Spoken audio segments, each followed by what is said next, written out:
Welcome to Pain to Power. I'm your host, Maria Cosme, also known as Brown Girl Interrupting, and this is the show where we explore the journeys that turn and transform our struggles into our strengths.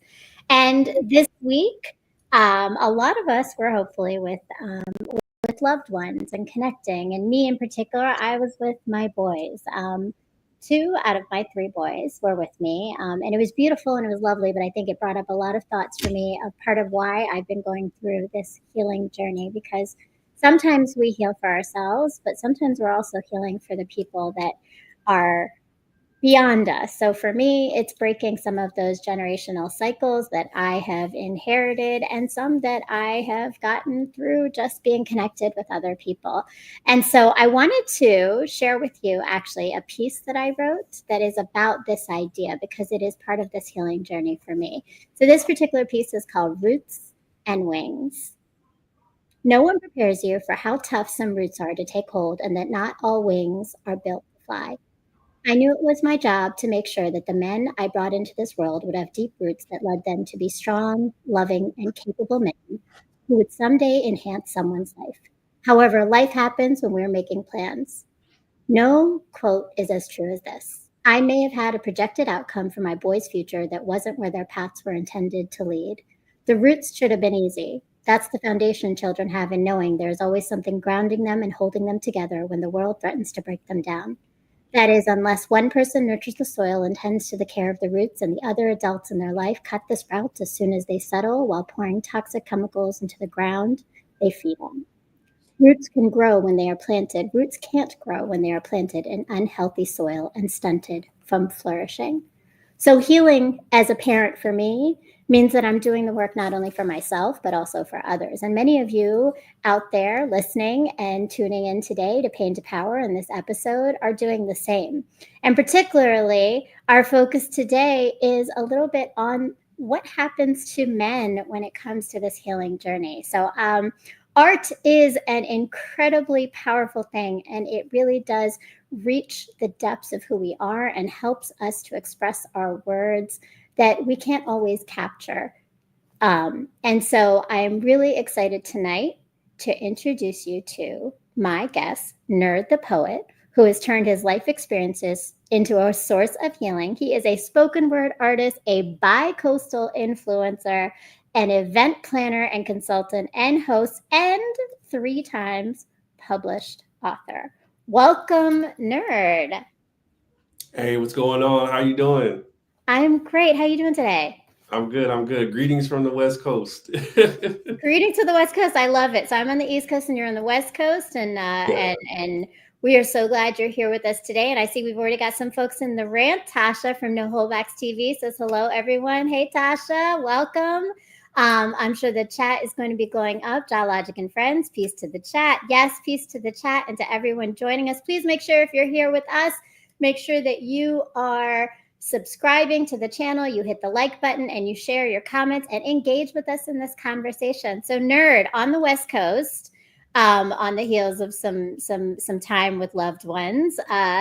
I am so glad you're here with us today. And, we're talking about Pain to Power, and particularly in our conversations, we're talking about your art as a spoken word artist and what you've done to kind of figure out your own journey of pain to power.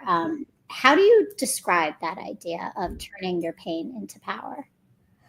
So my mission, I related it a long time ago to hip hop, and that is the MC, right? And so when we think of what the MC is the voice of the community, the voice of the environment, right? And coming from the inner city, we see a lot of injustice. You know what I'm saying? We see a lot of generational trauma. We see a lot of, racism and classism, poverty. So what the MC does is live it, but also talk about it. You know what I'm saying? And put themselves on a trajectory to where their journey is a walking inspiration. And the goal is to transcend that pain into a powerful position, which is conquering that pain. So when I think of pain to power, how it relates to my life, I think of it as the MC. You know what I'm saying? It's someone that has gone through a lot of different things and different struggles, but came out on the other side to let people know, what it is, and that there's light at the end of the tunnel. I love that. I mean, and that's such a collective way of looking at everything in terms of like that journey is walking inspiration. That's a great line. I always learn so much every time I have guests on here because I'm like, oh, that's another way to think about pain to power, right? Mhm. Indeed, conquering the pain.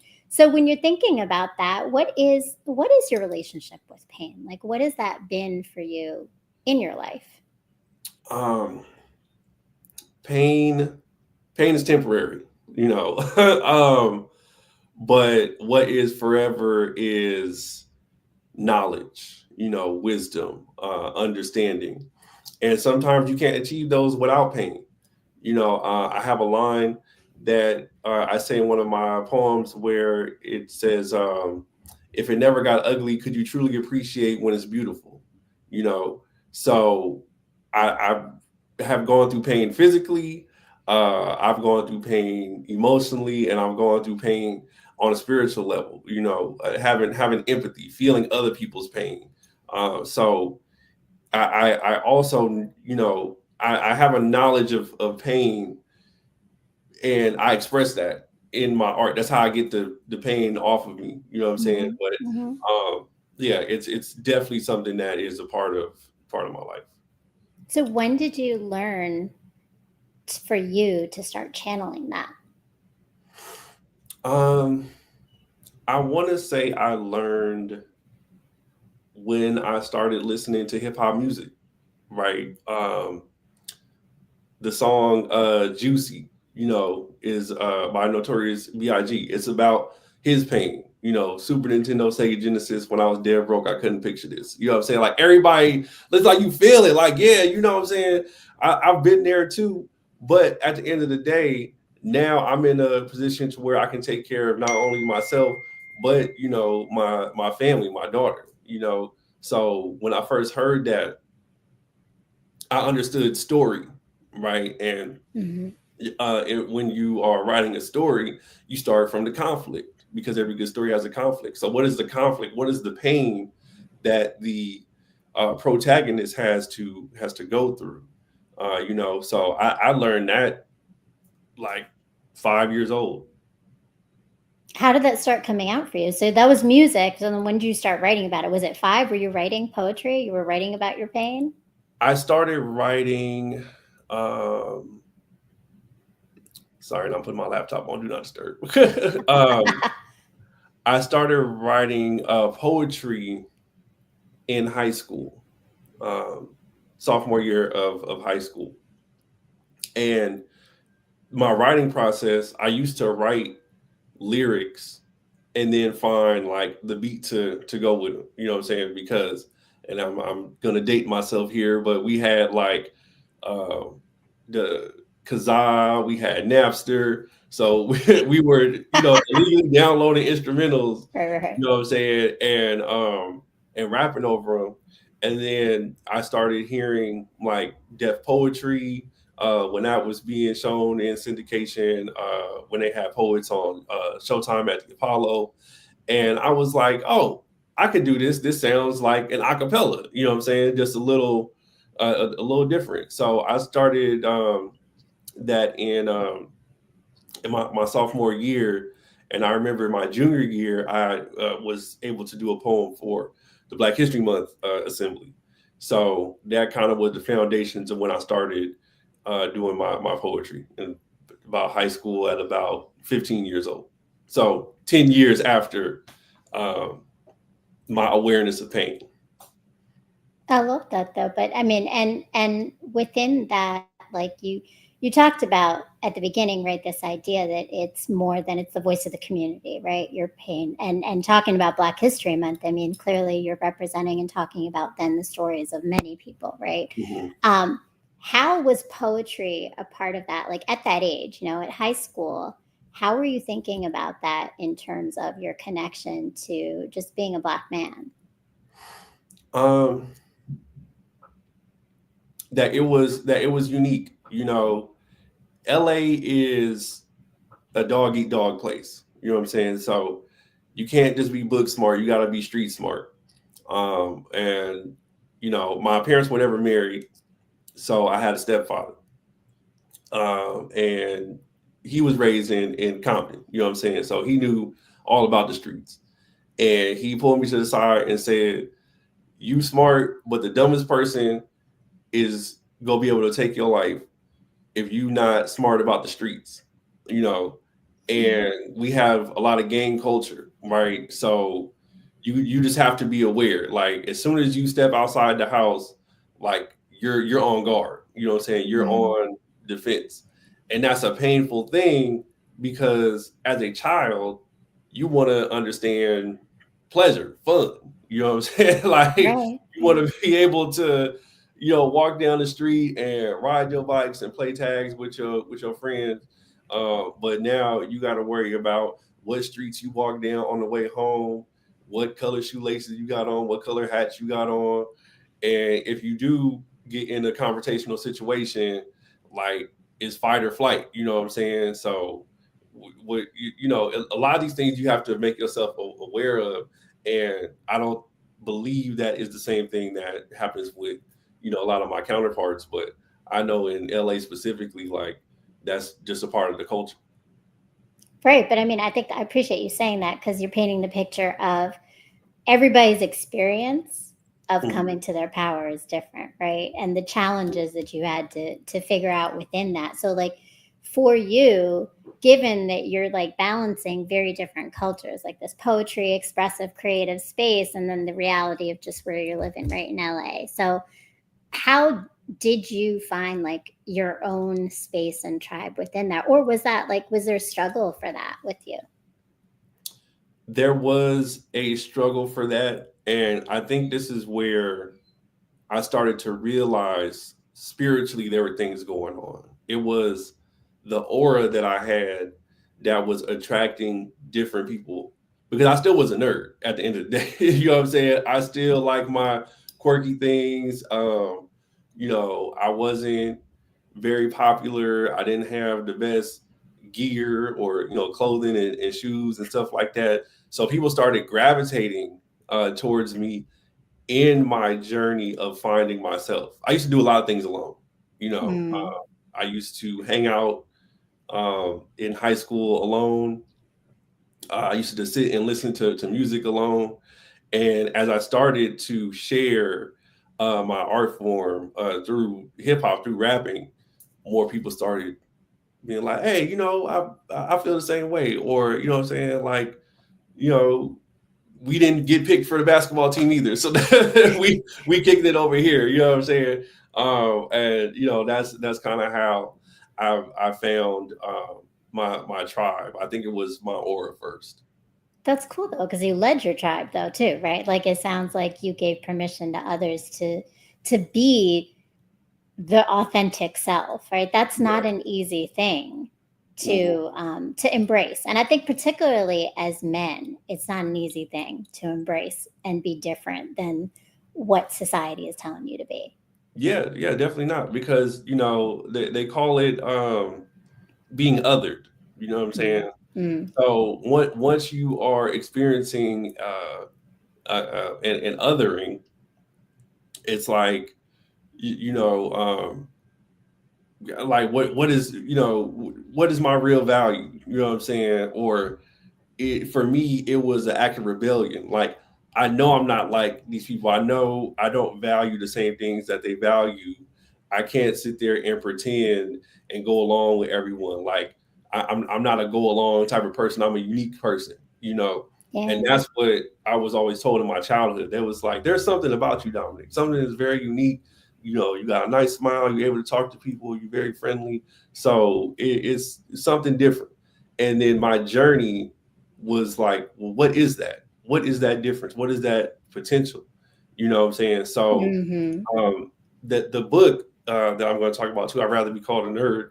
Those poems came from me trying to figure out what is it that I have. Mm.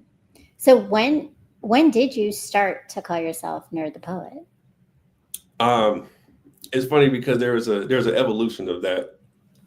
I've been called nerd my whole life, right?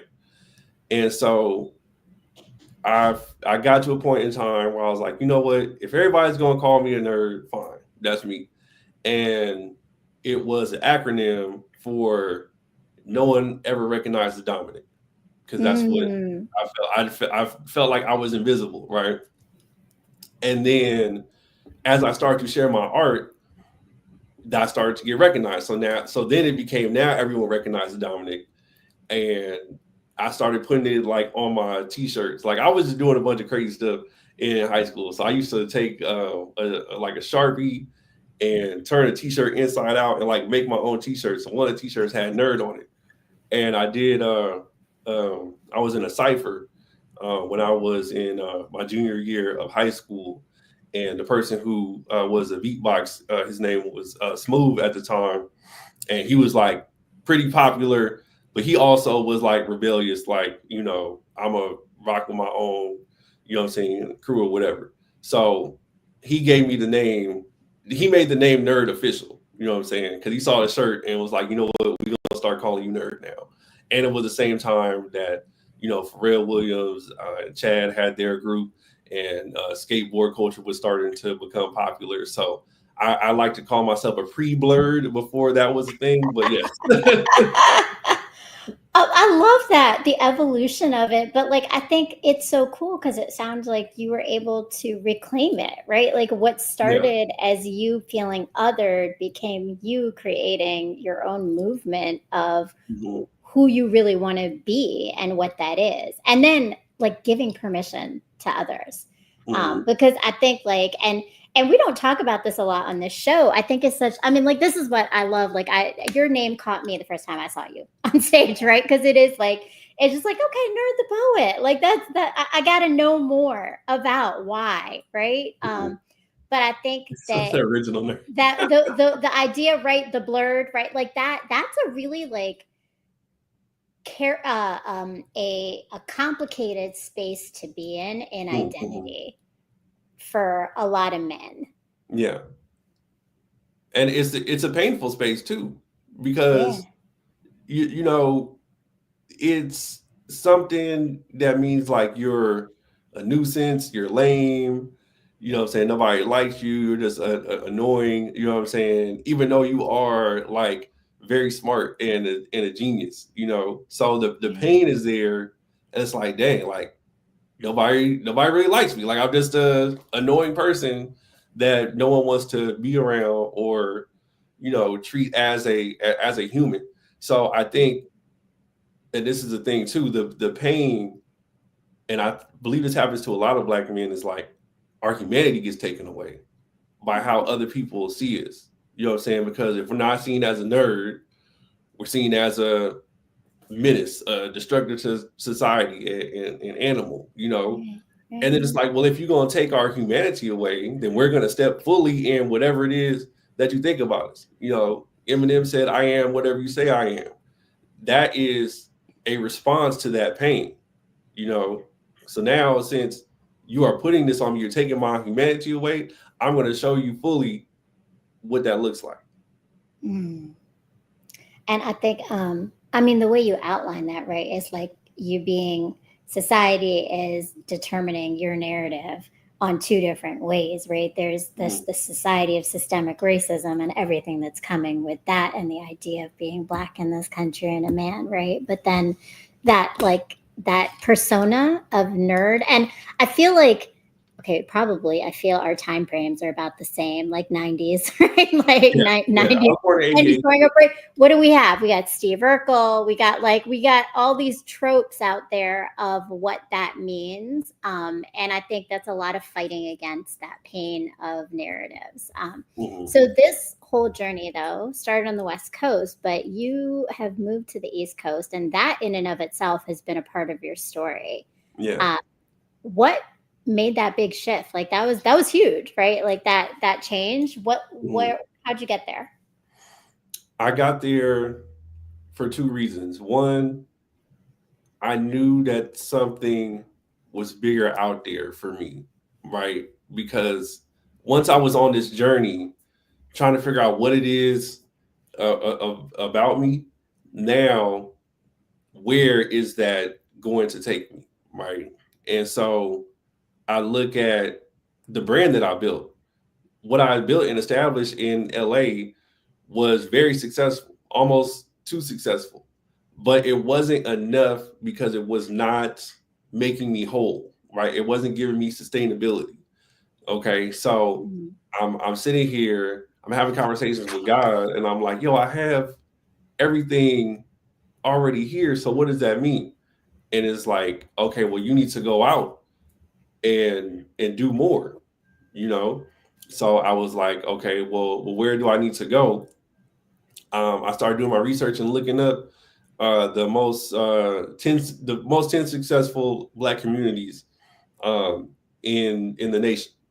Now, Mhm. three of them were in my backyard in LA, and I was like, okay, well, where else can I go? The majority of the other ones in Prince George's County, Maryland. So I was like, okay, I'm gonna go out there, check it out, see what's good. One of the first places that I went to was Baltimore, Mhm. and I'm in Baltimore. I'm telling people I have a book. I'm telling people I have a show, and like everybody's interested. They're like, "Oh, what you got? You came all the way out here from LA. You got a book. You doing a show? Like I have my Uber driver. You know what I'm saying? Supported me. I had the Airbnb host supported me. I'm like, it's love. Like All it's not even right. a question. Whereas I have to beg the same people, 20 people to come to a show back home. So um, I did the open mic. Somebody plugged me to another person's open mic, and that guy was a host by the name of Sir Alex. So he gave me a shot. He said, "I like what you're doing. Come back in about 7 months." Came back 7 months for a feature. Same thing. I was like, all right, well, if I go out there one more time and it's just amazing, then this is where I need to go. So I got invited 8 months later to do a showcase, and I was like, I'm sold. And I was like, I'm moving to Mhm. Baltimore. They was like, no, you don't want to live here. They literally told me that. They're like, you might want to go down to DC. So I was like, okay, all right, well, I'm going to DC. I And love it. So then ended up. that's where you ended up in DC. All right. So we got to honor the chat here. We got Tejuan Pitts. I love it. He's taking his power back, empowering the term nerd Well, for that's Black that's men to my be family right there. What up, specific. cousin? That's fan. All right. What up, cuz? I love it. And then, hi, nerd cousin Tejuan. I love it. That is awesome. And he's an ON, I original like nerd. that Yes. original nerd. I Hey, love it. The hey, John, ON, I messed with original you for that. nerd. Thank you. That's awesome. I love that.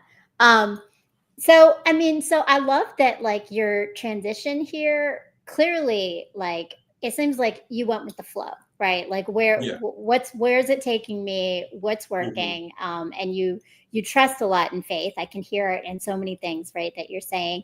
But Hmm. what was I love it, Shaharia Johnson, also part of Hey, our what's going on? iRant network. Hey nerd. All right. What were some of the hardest parts about because that's a big shift. West Coast to East Coast is a different culture shift for sure. But even just the move, I mean, how old were you at the time when you made this big shift? I was 30 years old. Okay. Um, and I was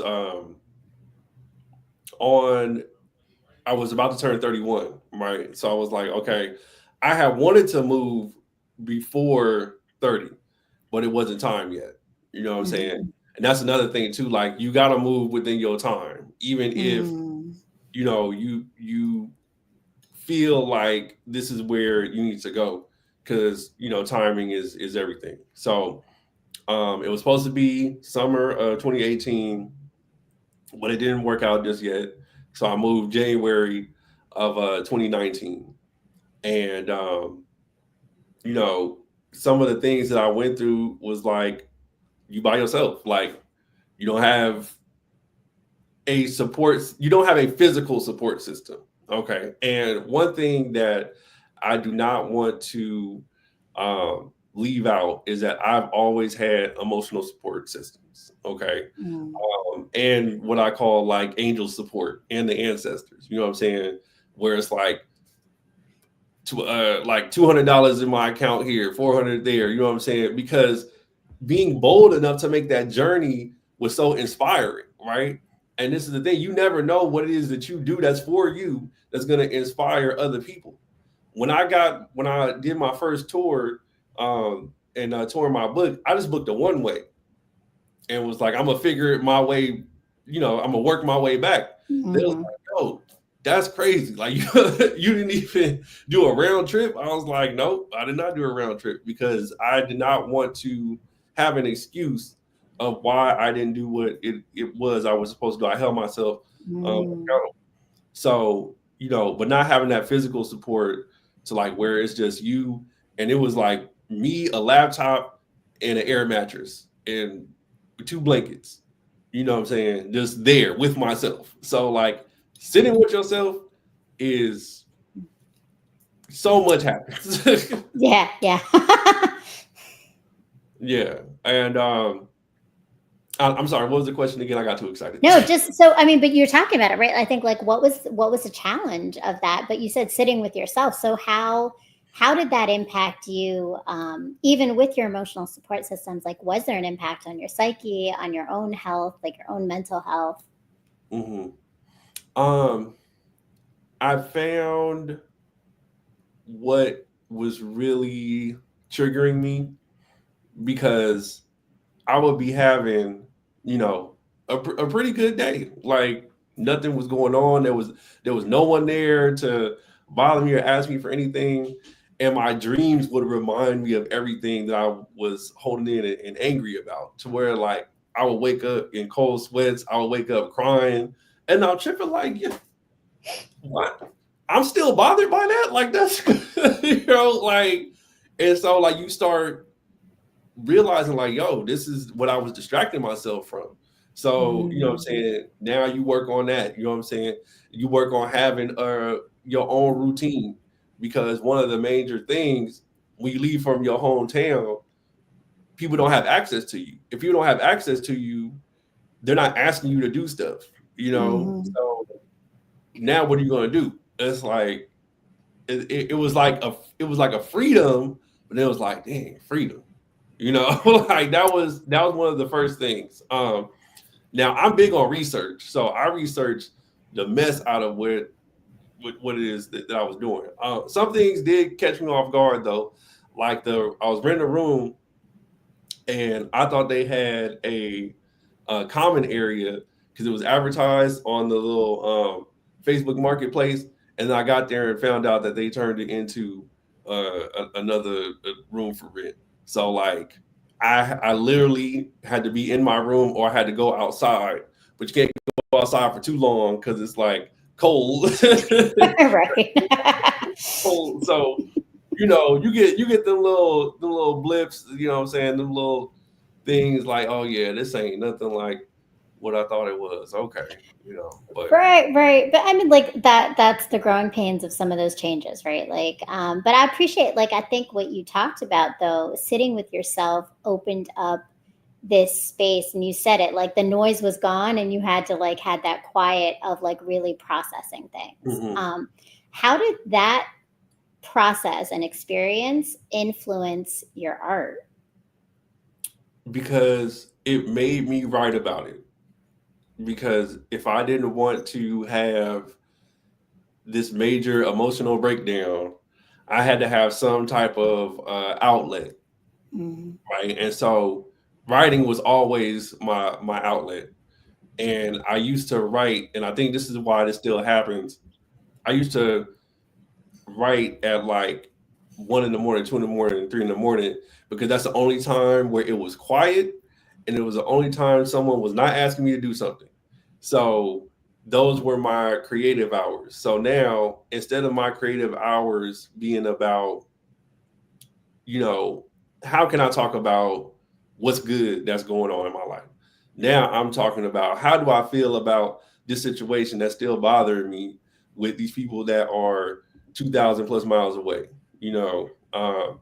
And as I started to do that more, and I credit this to Steph Marie, because I was on her podcast and we were talking about how different poets are more, you know, I don't want to say successful, but more notoriable than the others, is that they allow other people to see the pain and traumatic things that they went through. You know what I'm saying? Which is the opposite of what an MC is. The MC want to show you like how what cars they got, what moves they got going on. You know what I'm saying? So the poetry really got me to get into my emotions and understand that that's what people relate to when they are listening and when they are digesting your work. I love that. And I mean, I think you said it, right? You said you're going from like how you're talking about things to how you feel about things. That's Mm-hmm. a whole different vibe and energy in writing and in just expressing yourself, right? So with that, when you talk about how you feel, you're putting your vulnerability out there. How did you do that? Like, what allowed you to be vulnerable in a way that opened up those wounds for others to see?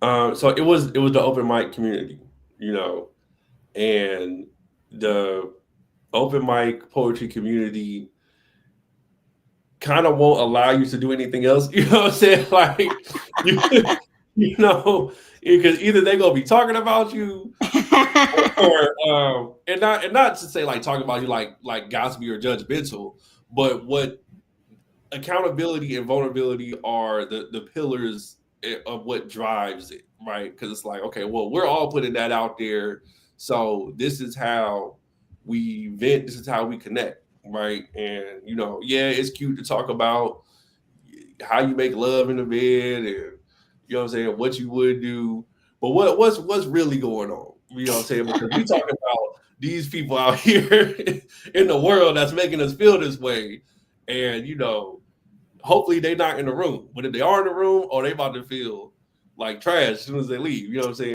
So um it was the poetry community, but it was also that's just growing up. You know what I'm saying? That Mm. is growing up, and that is ascending. When I was in that first year, I learned about Maslow's hierarchy of needs, and I was like, okay, well, where am I at in this chart, and where do I want to get to, and everything that need to level up comes with maturity. You know what I'm saying? So in order to Right. mature, you have to address what it is that you're going through, so then you could work on it. Because how can I work on what I don't know? You know what I'm saying? So just maturity and having community. That's huge, and I love that, and I love how you said that open mic community, right? Like, because I really there's a culture there, and you Mm. started to talk a little bit about it, but like, what is it about the energy in that space? If you were to like describe it to people who haven't ever been in that space. It's a healing space, and it's also where you can find those other people who have been other. You know what I'm saying? That's how you find them, because you'll get the people who like, yo, I never knew that there was someone else that felt the way that I do. You know what I'm saying? Or this poem touched me in such a way that I never would have experienced had I not came here. You know what I'm saying? So you have those connection moments by you just doing what you felt like you were called to do, or what spirit led you to do, or what you routinely do. That happens in that poetry community, and it's a they call it a safe space. Yeah, it's a safe space, but it's also a sacred space, because as a writer you understand what it took for you to be bold enough to share this. You understand the pain that it took to have these emotions, to be able to write about them in your particular way. So that's the type of thing that you get there, And I had that without ego. Mm. And I until I compared and contrast DMV poetry scene, it's just probably why I'm gonna get in trouble. But DMV poetry scene and LA poetry scene, it's like everybody's doing stuff just because they want to do it. It's not, oh, I need to promote my book, I need to sell a CD, I got this, that coming up. It's just like, nope, I'm gonna do this, then I'm gonna go back to my desk job on Monday, go to happy hour, have a couple drinks, then I'm gonna go and do this again. Like, and I was just surprised, like, what you only got 120 followers on Instagram? Like, what is this? Like, this is But that's really like that is a healing space though, because it's like, I mean, that was the purpose. That is the purpose of the space. And I have to say, I attended one of your events, and it was the first one where I heard of you, I think. And I mean, it really is a healing space, and you can just feel the energy. Being someone who I wasn't a spoken word artist, like coming in, I felt welcomed right away, easy to just go up and try, right, to read a poem. And so you took like those experiences, it sounds like, of attending and being there, but you've been creating so much more as an event producer. Tell me a little bit of how like that whole process has evolved to create where you're cultivating the culture, not just getting that healing from it. right. So I had the for us by us business model, because I've been to a lot of things with promoters, but what was missing is how does this contribute to the poetry culture? You know what I'm saying? Or are you just trying to benefit? So I was like, yo, I feel like someone is just trying to benefit here, which is not, this that doesn't resonate with me. You know what I'm saying? And me specifically, and it's also not why I continue to do poetry, because it's a choice. And so I was like, I want to build um, a system of how I do my events that makes sure that poets get heard in enough time. You know what I'm saying? To make sure that it is a decent price, to make sure that the audience there is respecting the space, and that people are having a good time and want to come back.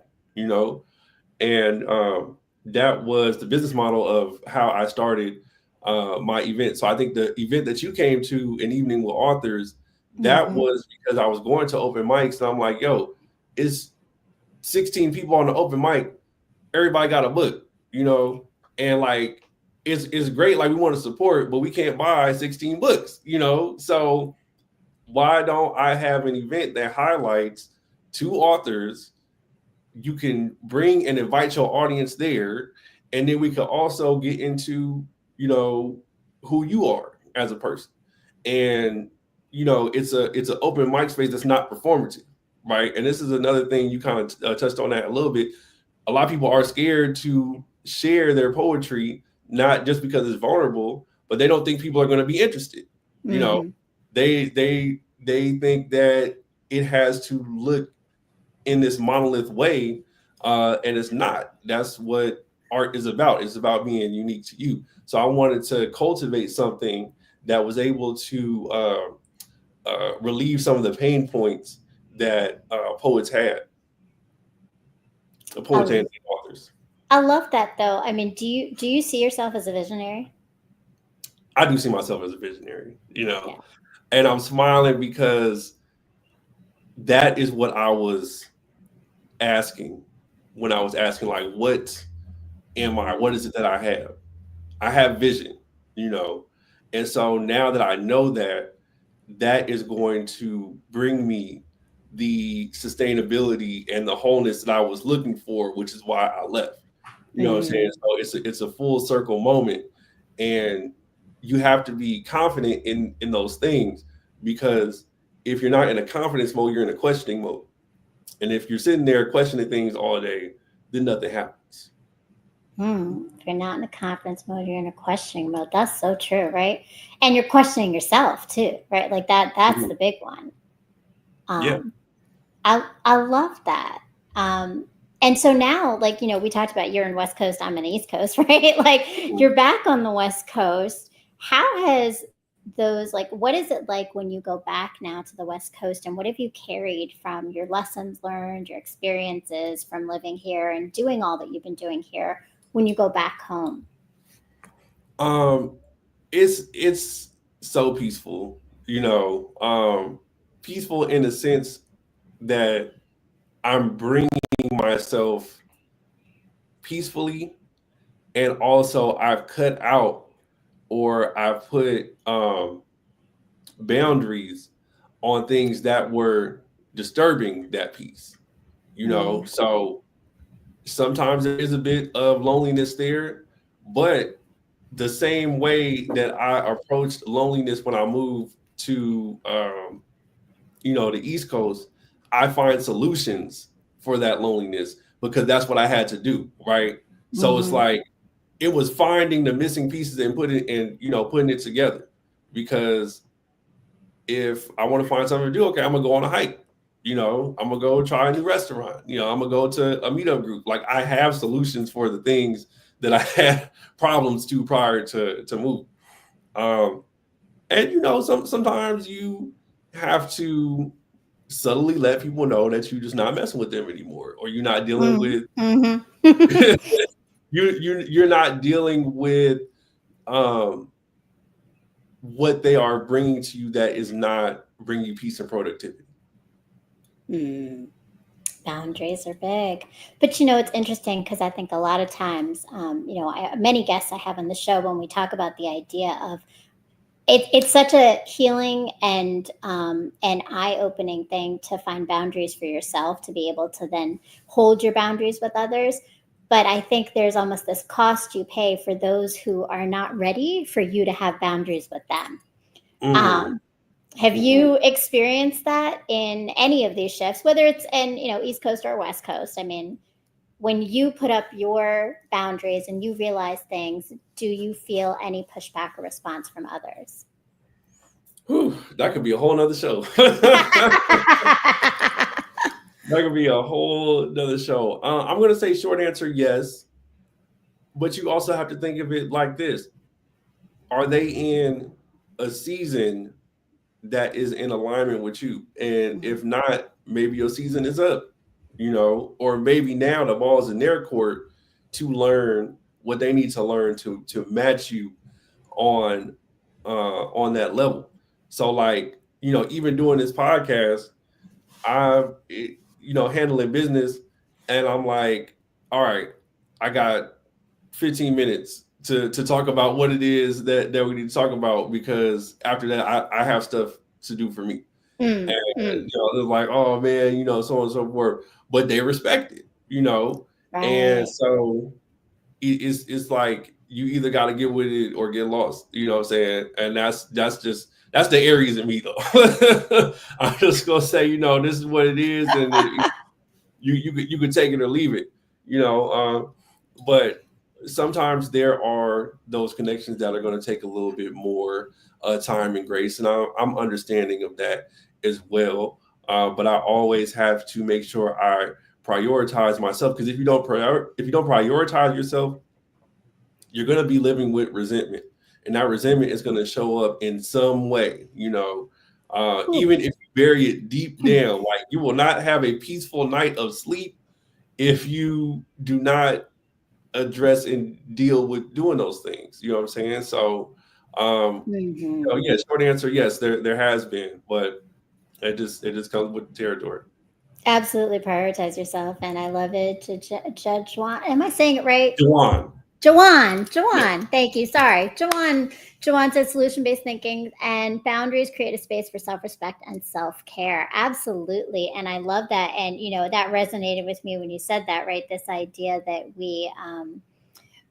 we are going to sacrifice something about ourselves, right? When we're not prioritizing ourselves and we're showing up different. I mean, I had that a little bit this week, right? Like those moments happen. But like, so in all that and having boundaries, I think what's always interesting is that like your our boundaries in a healing space come from unlearning certain things that we didn't put boundaries up. Because if I have to put a boundary, it means before it was like an open floor for you to come in, right? So like now there's got to be a gate here.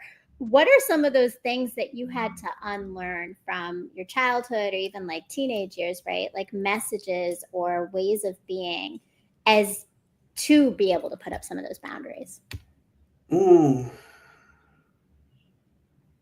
I had to unlearn that the world does not revolve around me, and not to say that I was a narcissistic person, because we're all a bit narcissistic, but consideration, right? I used to not be considerate of other people because the things that I were doing for myself were only invested in by me. You get what I'm saying? So it's like I was, a one person operation, right? So I should, I was operating as if I can kind of move, freely, and everyone has to get along with my program. That's something I had to unlearn, right? Because it's not healthy in your relationships, and it is not realistic because there are other perspectives out there that make up your reality. You get what I'm saying? So like even in this conversation right now, you said that show starts at 8 o'clock. I was a person who's like, man, I'm gonna get there. And it's like, no, that's not government business. That means you're not on the show. You know what I'm saying? Like, so that's one thing that I had to unlearn. Also, as like a leader, right? That makes the difference. A leader and a tyrant and a dictator. Are you being considerate of other perspectives that are actually helping you? You get what I'm saying? Because the reality is you can't do this alone. You can't do this by yourself, right? Yeah. And other than that, I've always kind of been open, being like curious and being open-minded. So I would say things I had to unlearn came naturally, and it was so natural. I don't even know what it is that I unlearned because I just been learning so much. You know what I'm saying? But I think that was the most important thing, because I was always treated like the golden child, like, oh, whatever. It would, and now I was spoiled like a little bit until I felt like that pain, and that humbled me. But it was like, oh yeah, what does Dominic want to do? You know what I'm saying? How is Dominic thinking? We're just gonna go along with what Dominic wants to do. And I was like, oh, okay, well, if that's how you feel about it, we're gonna do this, that, this. Well, I mean, who's gonna argue with that, right? Like, okay, I mean, it works for you. So wait, now, like, tell me, like, how is that dynamic? Where are you, like, the youngest? Are you the only? Like, what? Why do you think you're the oldest? Yeah. Out of the oldest of 3. Okay, all right. That's an interesting thing, because you don't usually hear that from somebody who's the oldest. Like, I've heard that from only children. I heard that from maybe the baby of the family. So what is it about Dominic that made people kind of like bend like that with you? What do you think it was? So it was the fact that I was the oldest, so I was the most responsible, right? Because I had to be responsible. And then on my dad's side, I was raised as an only child. I have a half brother, but I say I was raised as an only child because I was the only person in the house, and I believe that was the reason, because like I had to be responsible, and also like I had to take care of myself. You know what I'm saying? So it really was like my world. Now I don't believe, you know what I'm saying, and this may be, personal bias.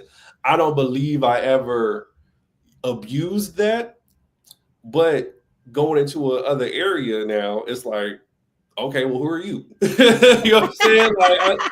I don't know who Nerd is. I don't know who why should I listen to you? You know what I'm saying? and it was like, oh, okay, a reality check. Like not everybody is just gonna, fall into place.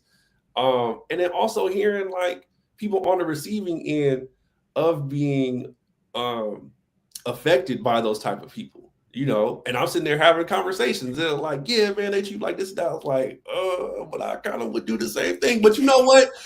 You're right. Like, so it was the mirror. Here's the mirror, right? No. Yeah. I had those mirror conversations that I was like, oh yeah, I can't. I love that. And John Logic and Friends says they may have been rewarding you for being responsible. Plot twist, life will too. That's true. That's true. Very true. But I think what you talk about is and I'm gonna say, like, I really appreciate the honesty in that response and like the openness, because I think it opens a whole nother like layer of conversation that we don't always talk about. Because I gotta ask, there's your poetry, there's your writing, there's the community building, but that has to impact your relationships too, with particularly like in dating or whatever, like relationships with women. Like, is there an impact in that for you, or was there something that you had to even unlearn within that dynamic? Okay, hold on. I'm sorry. Those are fireworks. Those are fireworks. Oh, okay. All right, we're celebrating. Yes, we are celebrating because Nerd is in town. Yes. Oh, I hear them now. Okay. Compton, LA, everybody. But yeah, in my relationships, and I'm trying to think, because one person, and I usually don't say this in my interviews, but I was dating someone who was non-binary, right? And so I had to have the conversation, because I'm like, well, when I'm connecting with you, I'm seeing you as a woman, right? And you're seeing me as a man in this connection. And they told me that there is an ascension of open-mindedness, right? Because we think like, oh, everybody needs to be open-minded in the same way. And they're like, two things can exist at the same time, and that was like one of those conversations, because while I was like, hey, I identify myself as a straight male. So if you're calling yourself a male in another relationship, that means that we can't connect. But no, two things can be true at the same time.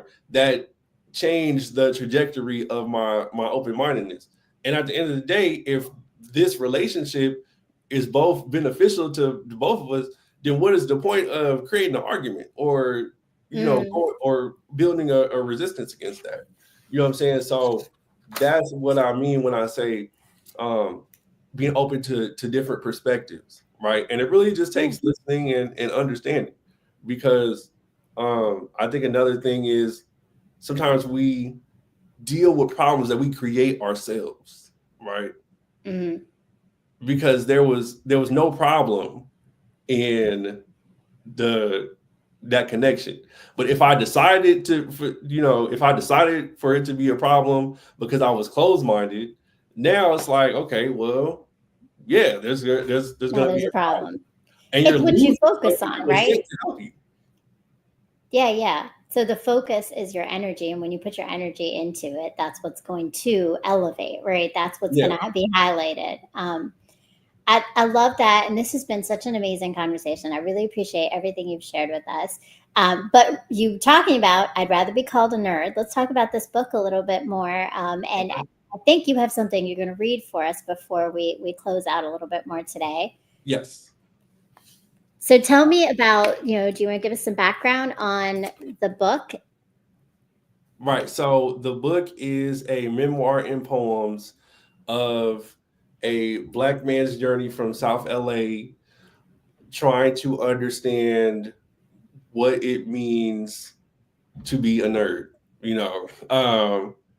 what life is like being labeled as a nerd, and taking ownership of that through the lens and the mind of an MC. You know what I'm saying? Because I always feel like hip hop is influential in all of my writing, right? So you see a progression of me looking at myself, looking at my environment, looking at the future, um, all within, these 78 pages.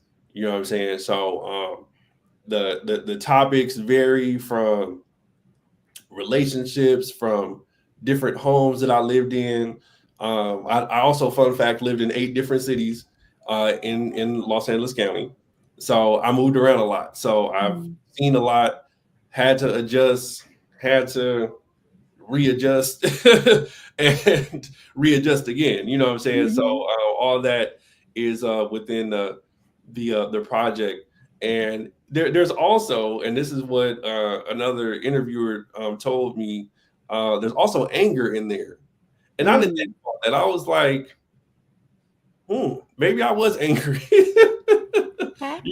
but that's just how I was, expressing it. But yeah, there's all that within the project.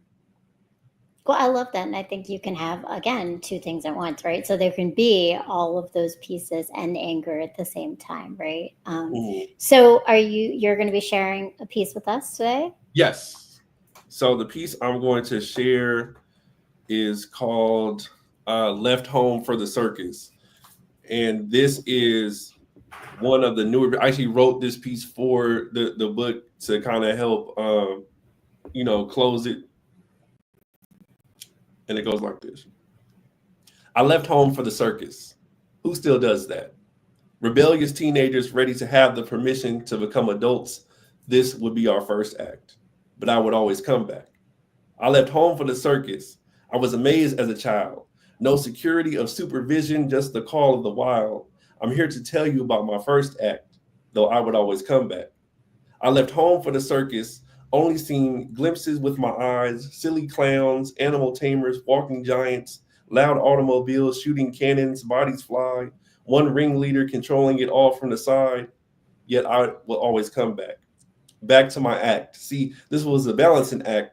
I had to walk the elevated line, which I thought I could do because the others were so young and spry, but I would always come back. Okay, I had no choice. Please don't take this for a lie. I had to leave home for the circus, needed to go to school, and I had no ride, so I would always come back. And this was a balancing act because I would have to death defy. Centinela Park Bloods on one, rolling 60 Crips on the other side, my bus stop and house right there on the borderline, and I would have to come back. But many Black boys leave home for the circus. We just want to be free. We just want to have purpose. And every day we leave home to the streets of LA, but we don't always come back. Oh. Thank you. Wow. I love that. And that last line right there. I love that. Thank you so much for sharing. And I mean, do you want to give us like any more background just in terms of that poem and just where it hits you?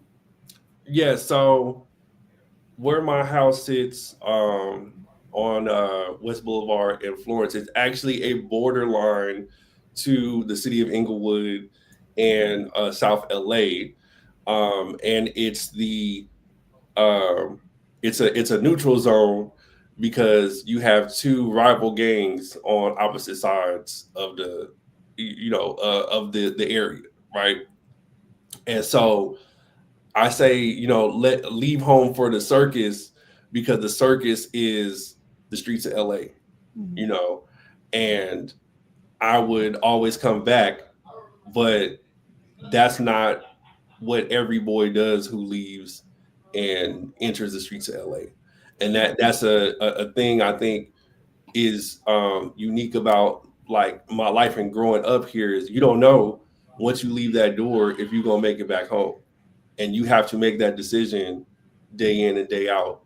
And it just comes with, it comes with the territory.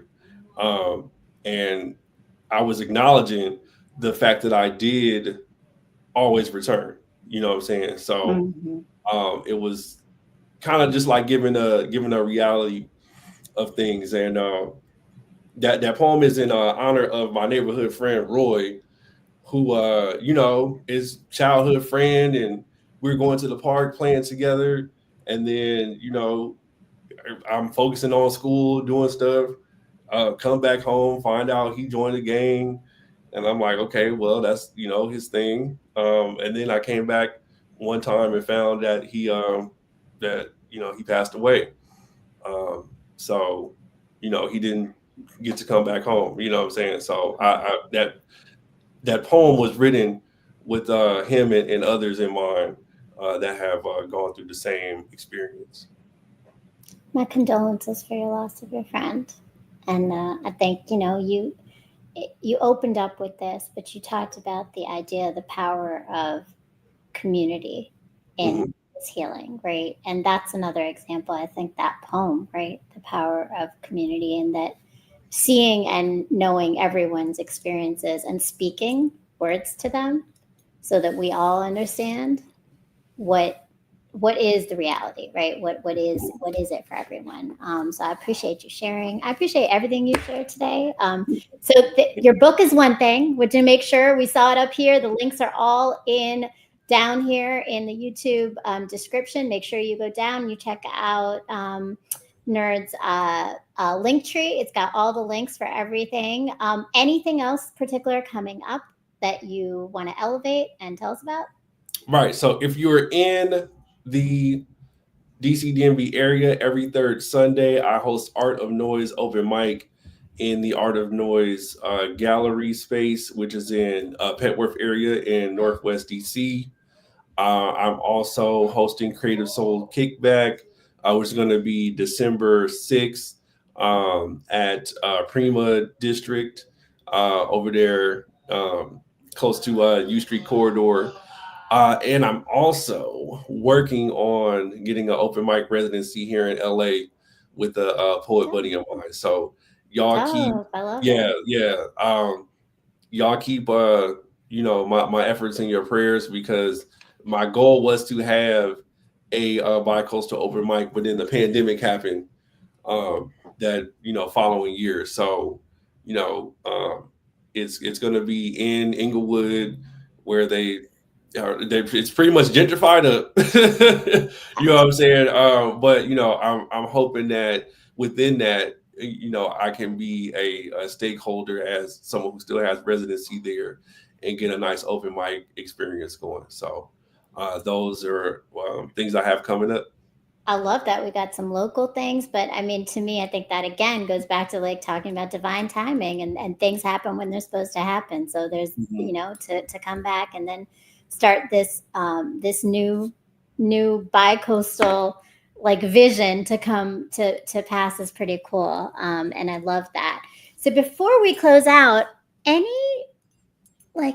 what can you say to our audience to leave them with some tools that you feel would help in healing, in finding your voice, and just, taking those chances that we often hold back from doing? So 3 things. Number 1 is do it anyway. Do it scared, do it with the little bit of knowledge you have, do it with a little bit of money you have. Do it anyway, because you don't want to regret not doing it. If it's on your heart to do, you either find out if you can do it or not. You know what I'm saying? But if you don't, then you'll never know. You know what I'm saying? And you have to bring that into reality. And the second thing is have a plan. If you, it's like the saying goes, if you fail to plan, you plan to fail. Right. So Look, you got a whole audience cheering you on, man. Have a plan. Right. You see how the universe just works? That's beautiful. That is beautiful, right? That's perfect divine timing right there. The universe is always conspiring for you. Absolutely. And I am going to close with that, because if you believe that the universe is conspiring for you instead of against you, you'll get so much. You know what I'm saying? Because now you're looking for how the universe is going to conspire for you, instead of focusing on how it's working against you. So Absolutely. I started a new mantra. I wake up every morning saying it, but in every experience I have, something good is coming from it. And that's like that idea, right? That the universe is constantly conspiring on your behalf, and it's all happening for you, not to you. Yeah. I love it. Thank you so much. Those are great gems. And thank you for your time. And thank you to all our chat. Thank you, Jawan, for joining us. Thank you. Great job. Yes, it was, right? That was awesome. Shaharia, very true. Yes, Shaharia, thank you for joining us. And to everybody who is watching the rebroadcast or right now, please make sure if you haven't done it yet, go and hit the subscribe button. Subscribe to this channel. This is Brown Girl Interrupting. I am always sharing on Sundays at 8 o'clock the stories of individuals who have taken their pain and turned it into their power. We are going to learn and grow and heal in community. And please make sure you comment, share something that resonated with you, and then follow me, follow Nerd, follow us all. All the links are below. And thank you so much again. Have an amazing evening. Thanks, Nerd. Appreciate your time. Thank you. This is beautiful. Thank you. Hope to see you again soon. Go and party with the fireworks and your fam. Please, thank you for giving us the time with you, because I know they're looking to hang with you. So thank you. All right. I'd rather be called a nerd than a nigga. Hey. No matter how many times you say the word has evolved, I've evolved myself from words to saying I'm nothing. Like a ghost, because many times I've been through it. Only thing that keeps my body alive is fluid, so take it and abuse it till you become addicted to this flow. Hey. Don't stand up, because I be feeling so low with no insurance to cover the crash in the mail egos and bang. Remain timid with thoughts that ride on streets with the same limits, like I never finished college. Because the streets, respectful, wild, never mind, the mind can be gotta work like machines. But see, I'm a human being. Stay up late because I daydream. That's why sometimes when you see me, I tend to look lost because I be so awake that my soul will take to different realms. Yeah. Because life has been overwhelmed. Wondering when would the hurt stop? Because people will promise you the world, but only give you a dirt rock. Oh. That's why I pray to my creator, whether it's Father God or Mother Nature. I live next to a church where Jesus was my neighbor. Yeah. And so was Jesus. Okay. This is my truth that I won't sell out like ice cream trucks and suits and nice clean touch. Like I never wore a shirt that said for us, by us. Hey. Yeah. No, I don't sag to interviews, no one slacks the shit with cruelty views on youth misconstrued for being individuals. My grandfather, rest his soul, always told me whatever's clever pulls the leather. Yeah. Subconsciously through him I learned to put words together. Come on. Worked the smart corner where they acted dumb. And that didn't pay the bills or the bills, so I was never satisfied. Because my body is highly metabolized. I searched for a better life, and I tried, but it seems I need to quadruple, because my heart would stay fruitful. I'm just another short paycheck away from acting rude to the point where I'd be like, yo, don't even talk to me unless you got answers to my problem. It's only through a divine grace that I keep my mind straight. But somehow I keep a smile on, take the clothes, keep the style on. And if you need me, my number you could always dial on. It's like, to know me is a gift in itself. Those who call me friends have infinite wealth. I be jumping over holes many people and fail, realizing that this is only a process as a chip from Intel. So if I have it, I'll spend my last 5 to chip in to help. So when I die, I say, life, yo, he lived it well. See, niggas in jail, niggas on the block. Yeah. And this is why niggas hot. They hot because they lie, spend cash to be fly, do anything as long as they can get by. But that's not on my mind or doesn't define what I can and will be. So you can call yourself a nigga, that's none of my concern. But based on Webster's second definition, I'm someone who slavishly strives to achieve, so I call myself a nerd. Thank you.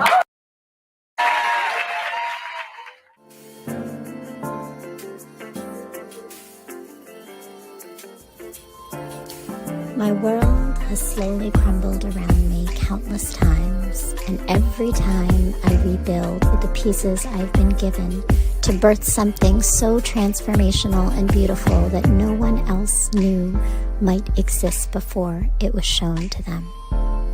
These moments tend to coincide within my romantic path. The universe has been telling me to focus on the revolution and not romance. It has over time given me the tools, resilience, and light to turn my pain into power. And only now do I see that the key to this always resided in the love and knowing I had in myself, not from the external sources of family or men. The message I've been avoiding might be that my time in this world I had existed in was not to receive love, but to put it out there for others to see, feel, and heal through. Revolution before romance moves pain into power.